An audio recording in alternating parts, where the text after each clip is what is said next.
The reality is that kids do stupid things, especially young boys. They tell edgy, offensive jokes like that's what kids do. And I really don't want us to grow up in a country where a kid telling a stupid joke, telling a very offensive stupid joke, is cause to ruin their lives.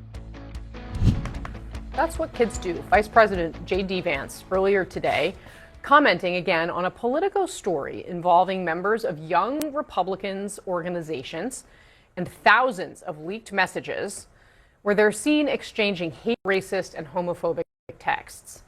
The vice president choosing there not to condemn the messages, instead dismissing it as, quote, what kids do, and that, quote, kids do stupid things, especially young boys. The organization in question is for Republicans between the ages of 18 and 40. Kids. Anyway, according to Politico, the Telegram group chats involve Republican operatives, and in at least one case, an elected official.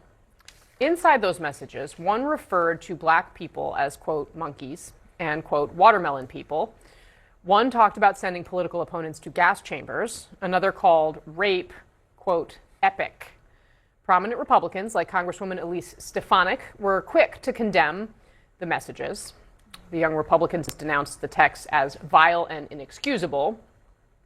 Politico reports that at least one person lost their job, while another had a job offer rescinded. At least two of the people involved have apologized. My panel is back. The Arena text chain is also with us. Tolu, I want to sort of start with you on the big picture. You've spent a lot of time thinking and writing about how race and politics intersect here, and the coarsening of the discourse that is seen on display in these texts is really, well, how do you interpret the reality that these groups, these groups of people felt like this was an appropriate thing to do? Well, it's shocking to see this in public. You have to imagine that this does happen from time to time in these private group chats. I don't want to say that this is representative of all young Republicans, not at all, but it is something that has become more common, and it's something that Donald Trump, if we have to mention the president here, the leader of the party, has made more common. He talks about very coarse language when he talks about his political opponents. He has opened the door to some of this kind of language, and we see the lack of condemnation from someone like J.D. Vance saying that these are just kids, they're just being edgy.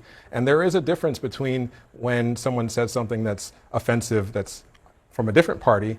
Those kinds of people, in the minds of Donald Trump and his allies, they